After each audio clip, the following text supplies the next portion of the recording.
그러니까 예수님이 이렇게 자란 동네 나자렛은요, 성서의 내용이 다 펼쳐져 있는데, 앞에는 나인이란 동네. 나인이란 동네 뭐예요? 과부의 아들 살리는. 그냥 과부의 아들이 죽어가니까 예수님은 그 동네 사람이니까 불쌍해갖고 살려주고. 그러니까 거기 나자렛에 가보니까요, 성서가 꾸며낸 얘기가 아니고 그냥 현장에서 그냥 들리는 거야. 나하고 우리 손철구 목사님이 완전 제자가 된 기분이야, 제자가 된 기분. 그래갖고 그냥 예수님이 이제 쫙 펼쳐서 가자. 이제 나도 이제 제자들처럼 예수님 따라간 거죠. 갈릴레아 호수까지. 그런데 가다가 보니까 60km 내내 무슨 꽃만 있느냐면은 우리 여러분들 유채꽃 알죠? 유채꽃 같은 노란 겨장꽃이 65km 내내 길에 못밖에 없어. 겨자꽃밖에 없는 거야. 겨자. 성서가요 그냥 전한 얘기가 아니에요. 현장에 있는 그 얘기를 그대로 한 거예요. 그러니까 마태복음 17장 20절에 이런 얘기가 나와요. 너희가 겨자씨 하나 할 만한 믿음이라도 있으면 이 산도로 여기서 저기로 옮겨가라 하더라도 그대로 옮겨갈 것이다. 내가 4월 달에 3월 말서부터 4월 달부터 걷기 시작했는데 아네모네 꽃이 정말 아름다워요. 여러분들 성지순례 예루살렘으로 갈 거 없어요. 가려면 어디로 가야 돼? 갈릴레아로. 경치도 얼마나 좋은지 몰라요. 천국이 따로 없어요. 그러니까 여러분들 맨날 성서 그냥 여기서 뒤져봐야 이해 안 돼요. 집에 있는 반지 팔아서 가보셔요. 현장에 가는 게 중요해요. 현장에. 제발 성지순례 좀 가세요. 성지순례도 내가 말하듯이 가슴이 떨릴 때 가야지 다리가 떨릴 때 가면 안 돼요. 안녕하세요. 이 시간 황창현 신부님의 유쾌하고 재미있는 이야기를 들으시면서 행복하시기 바랍니다. 라디오 들으시듯 편안하게 틀어놓고 들으시면서 즐거운 시간 되시고 사랑하는 사람들에게 공유 부탁드립니다. 지금 바로 시작합니다. 갈릴레아에 가보니까 예수님은 여러분들 우리가 오해하고 있는 게 있어요. 어떤 오해를 하냐면 예수님은 활동 무대가 예루살렘이 아니에요. 예루살렘은요 3년 동안 내가 성서에서 날짜를 계산해 보니까 3년 동안 최대로 많이 있어봤자 20일을 예루살렘에 있지 않았어요. 예수님은 3년 내내 거의 어디 있었느냐면은 갈릴레아에 있었어요. 우리가 성서에서 들은 거의 모든 내용들은 대부분이 어디서 활동하신 거냐면 갈릴레아에서 활동하신 거예요.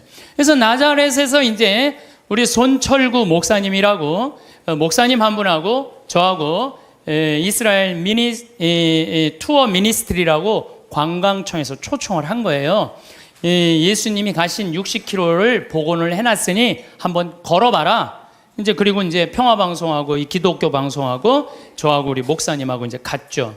갔는데 그 나자렛에서 시험산이라고 추락산 한 380m 정도 되는 데인데 정말로 밑에 바위가 있어요. 예수님 거기서 떨어졌으면요 그날로 끝난 거예요. 시작하자마자. 근데 그 시험산 그 바위산에 올라가 보니까요 이스라엘 평야 들어봤죠? 이스라엘 평야라는 얘기. 그 이스라엘 평야가 쫙 펼쳐져 있는데 끝에 무슨 산이 있느냐면 깔멜산이 있어. 깔멜산. 깔멜산도 많이 들어봤죠? 깔멜회 굉장히 많잖아요. 그 깔멜산이 엘리야가 바알신 그 숭배하는 아세라 목상 쳐 부신대요. 부시고 난 다음에 아방한테 언제 비가 오느냐? 3년 동안 빈님이 오시지 않았고 언제 오느냐? 좀만 기다려 보십시오. 종한테 가봐라. 저기 지중해 올라오느냐? 가봐라. 올라오느냐? 그래갖고 7번째 가니까 손바닥 많은 게 올라옵니다. 그러니까 아방한테 뭐라 그래? 병걸 타고 빨리 가라 그러잖아요. 그 이스라엘 평야가 그 시험산에 가보면 쫙 펼쳐져 있어요. 그러니까 예수님이 이렇게 자란 동네 나자렛은요 성서의 내용이 다 펼쳐져 있는데 앞에는 나인이란 동네. 나인이란 동네 뭐예요? 과부의 아들 살리는. 그냥 과부의 아들이 죽어가니까 예수님은 그 동네 사람이니까 불쌍해갖고 살려주고. 그러니까 거기 나자렛에 가보니까요 성서가 꾸며낸 얘기가 아니고 그냥 현장에서 그냥 들리는 거야. 나하고 우리 손철구 목사님이 완전 제자가 된 기분이야. 제자가 된 기분.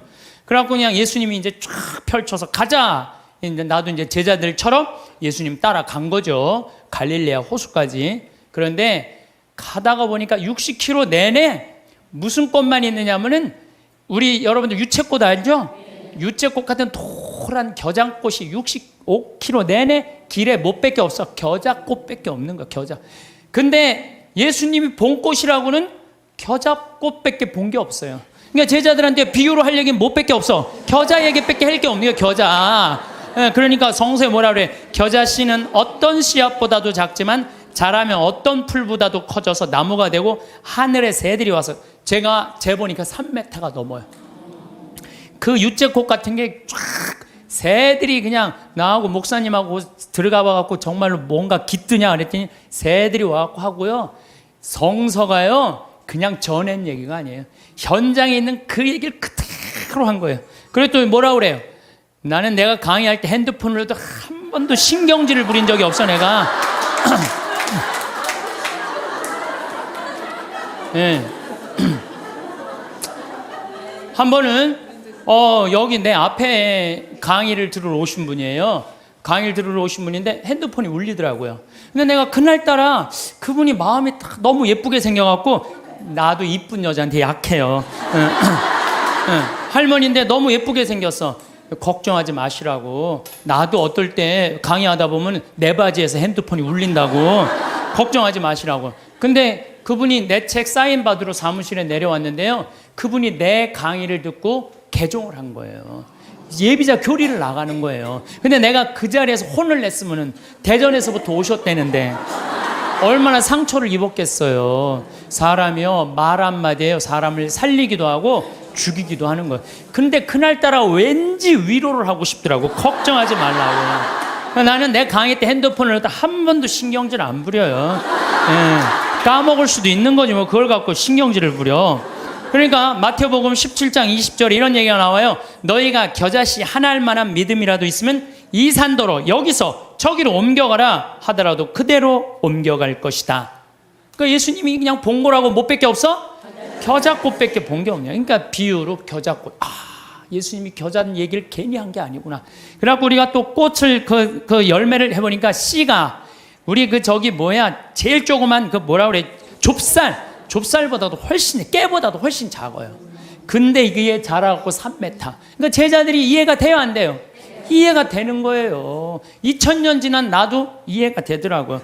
또 내가 4월 달에 3월 말서부터 4월 달부터 걷기 시작했는데 아네모네 꽃이 정말 아름다워요. 여러분들 성지순례 예루살렘으로 갈 거 없어요. 가려면 어디로 가야 돼? 갈릴레아로.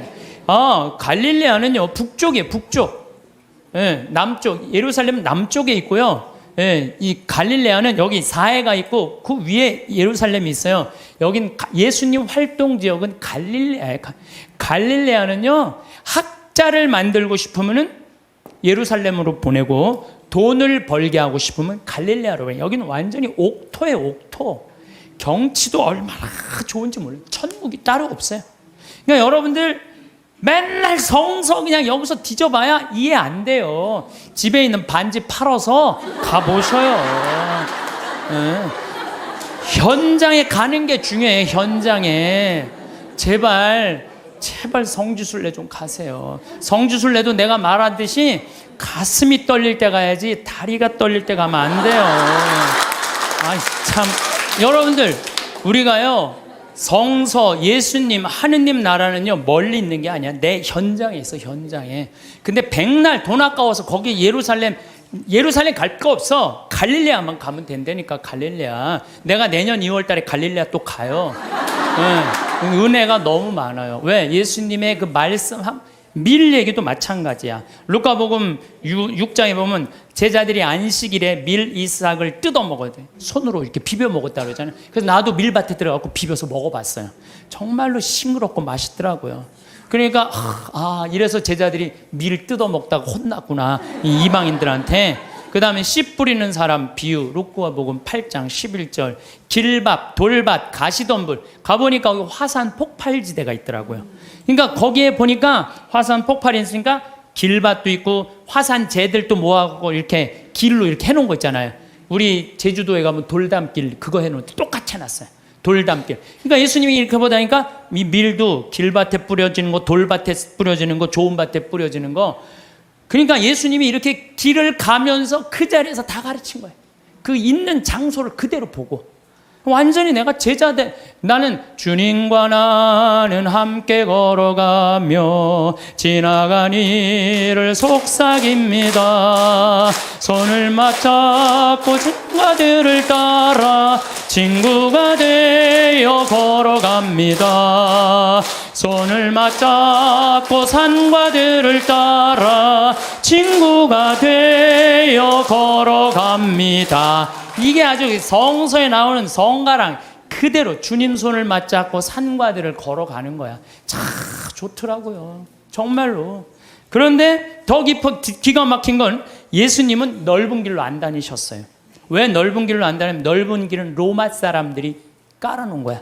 로마가 예수님 탄생 57년에 유대를 정복해요. 그러니까 예수님 탄생하기 57년 전에 이미 로마 사람들이 유대를 정복해갖고 넓은 길을 깔아놓은 거야. 그러니까 유대인들은 로마 길로 안 다녔어. 다니면 세금을 내야 되고. 예수님은 산골짜기 길만, 좁은 길로만 다녔어요. 그래서 예수님이 넓은 길 알레르기가 있어. 넓은 길 알레르기.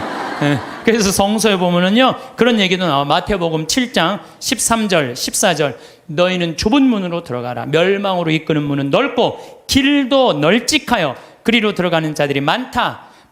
생명으로 이끄는 문은 얼마나 좁고 그 길은 또 얼마나 비좁은지, 그리고 찾아드는 이들이 적다. 제자들이랑 산골짜기 길 가면서 제자들한테 한 얘기예요. 좁은 길로 다녀라. 이 길이 바로 구원의 길이다. 그 다음에 또 다볼산에 가보니까요, 정말로 예수님이 다볼산 어떻게 거룩한 변모한 데 아니에요? 그런데 다볼산은요, 나잘에서도 보이고 나인에서도 보이고 30km 떨어진 갈릴레아에서도 보여. 다 보여. 그래서 이름이 다볼산이야. 어떻게 이름도 그렇게 잘 졌는지 몰라. 아니 2000년 전에 어떻게 이름을 다볼산으로 줬어? 다볼산이 588m예요. 그런데 제가 말하는 300m, 500m는 갈릴레아는 거의 평지예요. 이스라엘 평야의 산만 속 솟고 이렇게 돼 있어요. 다볼산만 딱 뻘쭘하게 서 있더라고요. 맨 꼭대기에 가고 예수님이 거룩한 변모하는 거 다 보이는 데가 갖고 거룩한 변모. 그러니까 예수님이 다볼산에서 이렇게 변하셨구나. 참 좋더라고요. 그래갖고 이제 60km를 계속 걷는데, 문제는 내가 그래도 위암 수술한 사람이잖아요. 하루에 10km씩 걷는데 자는데 배가 너무 아픈 거예요. 자는데 계속. 그래서 새벽 4시까지 잠을 못 자는 거예요. 다음날 또 일어나고 또 걷고. 근데 뭐 배 아픈 게 중요한 게 아니야. 걷는데 그냥 너무 좋은 거예요. 목사님이 또 너무 순수하세요. 개신교 제자, 천주교 제자 둘이서 손잡고 가는데 말이 얼마나 잘 통하는지 몰라. 원래 서로 말 안 통하잖아요. 근데 너무 잘 통하는 거예요, 목사님하고. 그런데 이제 어느 정도 도착을 했는데 나자렛이 아래쪽에 있어요. 이렇게 걸어 올라가는 거예요, 북쪽으로. 근데 거의 다 갈릴레아 호수가 막 보이더라고요. 근데 거기에 막달레나라는 지방에 도착한 거예요. 막달레나라는 지방에 막달레나 많이 어서 듣던 얘기 아니에요? 막달레나 마리아. 그렇죠. 근데 2000년 동안 막달레나라는 지명이 없어졌대요. 그 막달레나라, 성서에는 막달레나가 있었는데 막상 학자들이 찾아가봐도 막달레나가 없는 거야. 그 위에 팔레스타인들이 사는 막달라라는 동네가 사는데 거긴 성서에 나오는 거하고 틀린 거예요. 그런데 한 5년 전에 멕시코의 과달루페 이 수도원에서 갈릴레아 땅을 산 거야. 호숫가 옆에 땅을 사갖고 이제 거기다 피정집을 짓는다고 땅을 파는데 동네가 하나 나온 거예요. 근데 그 동네를 파다 보니까 막달레나라는 지명이 나온 거예요. 그러니까 예수님이 쫙 가다가 여기가 가파르나움이니까 여기 지나갈 수밖에 없거든요.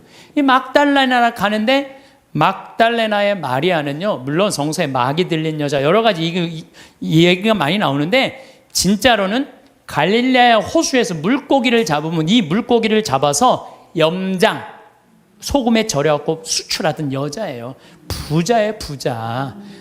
수산나, 요한나, 헤로드의 그 집사, 쿠차의 아내, 요한나, 수산나들이 막달레나가 예수님을 뒤에서 재정적으로 도왔다고 성서에 나와요. 내가 또 찾아놨지 또. 성서에 나와요. 루카복음 8장 1절에 보면 막달레나 마리아와 헤로드의 집사 쿠자스의 아내 요한나 수산나가 예수님을 도왔다는 거, 재정적으로. 그러니까 막달라나 여자가 여기서 돈을 많던 여자예요, 마리아가. 그러니까 예수님을 도운 거예요. 그래갖고 우리 또 이제 관광청에서 초청을 했으니까 거기 안 보여주더라고요, 개발을 하는데. 근데 우리는 들여다 보여주더라고요.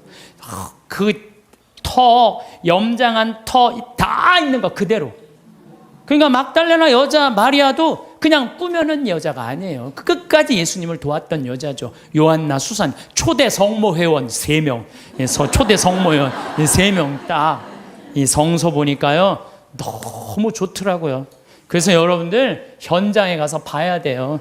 맨날 방에 앉아갖고 예수님이 있는 거야 없는 거야, 예수님이 온 거야 안, 그 소용없어요. 역사의 현장에 가서 봐야지 살아계신 예수님을 만날 수 있는 거예요. 살아계신. 근데 이제 내가 이제 어디에 도착을 했느냐면은 예수님 산상설교에 도착을 했어요. 산상설교 이제 도착을 해갖고 이제 목사님하고 나오고, 아니 목사님 여기서 5천 명도 먹였대는데 그 많은 사람들한테 어떻게 마이크도 없는데 옛날에 그렇게 설교를 해? 뻥 아니냐? 근데 거기가 이렇게 언덕이 돼 있는 거, 이렇게 언덕이. 그래서 목사님하고 해보자. 그래갖고 100m 정도 떨어져갖고 내가 아래서 목사님 내 말 들려요? 그런데 들려. 근데 너무 정확하게 들리는 거예요. 이게 언덕에, 우리처럼 나무가 많으면요 중간에 말이 막히는데 거기 나무가 없잖아요. 그대로 평지 언덕인데 한마디에 그냥 뻥뻥 다 들리더라고요. 그래서 거기서 예수님이 산상설, 진복, 팔단, 행복 선언한대잖아요. 그 목사님이 거기까지는 좋았는데 갑자기 신부님 우리 기도하자는 거예요. 당황스럽더라고. 신나게 놀다가 무슨 기도야. 기도하자고. 그래서 그럼 하자고. 목사님이 저보다 나이가 좀 많으셨어요. 근데 갑자기 무릎을 꿇더니 목사님이 1분도 안 돼서 통성 기도를 하는 거야. 아버지 이러면서 당황스럽더라고요. 아니 우리 신부들이 아버지 통성기도 해본, 나는 한 번도 없거든요. 통성기도를 해본 적이 평생 살면서 통성기도를. 근데 1분 만에 목사님이 아버지 감사합니다 그러는데 나는 이렇게 옆에 앉아갖고 이걸 어떻게 해야 되나, 내가 같이 통성기도를 해야 되나. 근데 이게 눈물이 나와야지 통성기도를 하죠. 5분 동안 빨리 끝내시겠지. 5분 동안 계속 하시는 거예요, 기도를. 끝날 것 같지가 않은 거야, 내가 보기엔. 근데 옆에서 너무 애절하게 기도를 하니까요, 나도 이거 열심히 해야 되나 보다, 이런 생각이 들어갖고, 목사님은 가슴으로 기도하지만 나는 머리로 기도하잖아요. 그래서 예수님 감사합니다. 내가 수술하고 이렇게 이 당신 길을 걸으니까 너무 행복하다고. 그 나자렛에서부터 다볼산 지나고 가나, 나인 이런 거 지나면서 밀반, 겨자, 그다음에 예수님 여기 가시관한 그 사과, 그게 그렇게 아프더라고 해보니까. 그런 거 하는데 옆에서는 계속 아버지 그러면 그냥 분위기가 그냥 이상한 거예요, 분위기가. 근데 나도 이렇게 기도를 한 5분, 10분 하는데 머리끝부터 뜨거워지기 시작하는 거예요. 머리끝부터 막 뜨거워지는데 배가 막 뜨거운 거예요. 그래갖고 이렇게 배가 왜 뜨거우죠? 그리고 한 30분 동안은 계속 그냥 아버지하고 통성기도 옆에선 완전히 하느님 왜 그러죠? 이 배가 왜 이렇게 뜨겁죠? 그런데요, 그거 기도가 끝났는데 그날 이제 호텔에 가서 잠을 자는데요, 2년 만에 처음으로 한 번도 배 안 아프게 아침 밤 한 9시부터 다음날 6시까지 그대로 잔 거예요. 다음날 일어났는데 내가 2년 동안 맨날 밤마다 배가 이렇게 찢어지듯이 아팠는데 안 아프고 일어난 거예요. 가만히 있어봐. 내가 어젯밤에 한 번도 배가 안 아팠는데 이상하다. 그날 이후부터 오늘 딱 거의 1년이 지났는데 한 번도 배가 안 아픈 거예요. 여러분들, 아니 이게 너무 신기한 거예요. 왜 신기하냐면은 그날 배가 뜨거운 게 느껴졌거든. 내 CD 듣고 온몸이 뜨거워진다 그래. 발가락에 감각 걸린 우리 음악 선생님처럼 그날 온몸이 뜨거웠더니 배가 뜨거운 거야. 그날부터 하나도 안 아픈 거예요. 그러니까 내가 1년 동안 강의를 250번을 해. 매일 3시간 이렇게 3시간, 4시간씩 강의해도 돌아다니는 거예요. 오늘 강의 재미있게 들으셨나요? 신부님께서는 성지순례를 통하여 즐겁고 행복했던 시간들과 당신께서 느끼신 예수님의 발자취에 대하여 이야기하십니다. 신부님은 성지순례를 통하여 직접 체험하시면서 성서가 꾸며낸 이야기가 아니라는 것을, 그 현장에 있으면 성서 이야기가 그냥 들린다고 합니다. 예수님과 제자들이 걸었던 그 길을 따라가며 갈릴레아 호숫가를 걷다 보면 호수 주변으로 겨자꽃이 보이고, 예수님이 말씀하신 겨자씨의 비유도 생각하면서 성서의 말씀을 생생하게 이해하셨다고 합니다. 겨자씨는 가장 작은 씨앗이지만 자라면 엄청 커서 3m가 넘는 나무로 자란다고 합니다. 성서 말씀 마테오복음 17장 20절, 너희가 겨자씨 한 알만한 믿음이라도 있으면 이 산더러 여기서 저기로 옮겨가라 하더라도 그대로 옮겨갈 것이다. 너희가 못할 일은 하나도 없을 것이다. 라는 말씀을 들려주십니다. 성지순례를 다니면서 성서 속 그 현장을 바라보고 느끼면서 나오는 감동은 너무 좋다고 하십니다. 우리가 집안에 있으면서 가만히 앉아 예수님이 있는 걸까, 없는 걸까를 생각할 게 아니라 역사의 현장에 와서 예수님을 보고 느끼고 만나야 한다고 하십니다. 성지순례를 다녀온 사람들은 2000년 전 예수님께서 걸으셨다는 그 길에서 그분의 발자취를 더듬으며 진한 감동을 느낀다고 합니다. 많은 역사적인 사건의 현장인 그 지역에서 기적과 자연을 느끼면서 그곳에서 깊은 영적인 체험을 하게 된다고 이야기합니다. 이렇게 영적으로 느끼는 체험과 기적에 대하여 뭐라 확실히 말할 수는 없지만 놀라운 경외심과 깊은 영감, 그리고 신성한 신의 존재를 느끼게 된다고 이야기합니다. 신부님께서는 평상시에 우리는 누구나 하느님을 체험하고 있지만 그 체험을 금방 잊어버리고 있다고, 그래서 신앙이란 계속 하느님을 기억하고 기념하고 찬양하는 것이라고 하시며, 이러한 기회가 성지순례라고 말씀하십니다. 많은 순례자들은 살아있는 역사 속 성지에 발을 디디면서 평화와 심오한 평온함을 느낀다고 합니다. 또한 순례자들은 성서에서의 예수님의 발자취를 따라가 보고 성지에 머무는 동안 영적으로 새로 태어남과 치유를 경험한다고 말합니다. 성지에서의 기도, 종교의식에 참여, 조용한 묵상의 시간 등을 가짐으로써 더 깊은 하느님을 만나고 위로와 위안을 찾았다고 합니다. 많은 사람들이 성서적인 사건이 펼쳐진 장소를 방문하면서 성서 속 이야기를 직접 보게 되고 생생하게 느낄 수 있는 기회가 된다고 합니다. 예수님이 걸으셨던 같은 길을 걷고 성경에 묘사된 풍경과 배경을 만나면 한층 더 성경에 대한 이해가 깊어지고 신앙심이 강화된다고 합니다. 황 신부님은 함께 가신 목사님과 걸으며 예수님의 제자가 된 기분을 느끼며 성지 순례를 통하여 예수님의 사랑과 믿음을 목사님과 공유하면서 함께 기도하고 묵상하며 즐겁고 풍요로운 여행이 되었다고 말씀하십니다. 또한 이번 성지 순례에서는 신부님께 온 기적의 신비를 이야기하십니다. 위암 수술 후 항상 아프던 배가 이번 성지에서 기도함으로 해서 1년이 지난 지금까지도 아프지 않게 지내고 있다는 놀라운 소식을 말씀하십니다. 우리에게 신부님은 성지 순례를 더 이상 미루지 말고 몸이 건강할 때, 다리에 힘이 없어 후들거릴 때가 아닌 가슴이 떨릴 때 좋은 여행을 권하고 계십니다.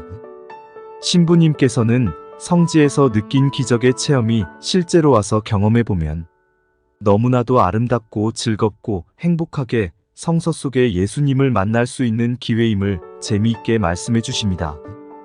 이번 성지 순례에 대한 강의를 통하여 삶의 변화를 가져올 수 있는 좋은 기회임을 느끼며 영적인 계시의 순간을 통해서든 공동체와의 만남을 통해서든 봉사활동을 통해서든 순례자들은 성지순례 다녀온 후 자신의 신앙이 더욱 굳건해짐을 느낄 수 있을 것 같습니다.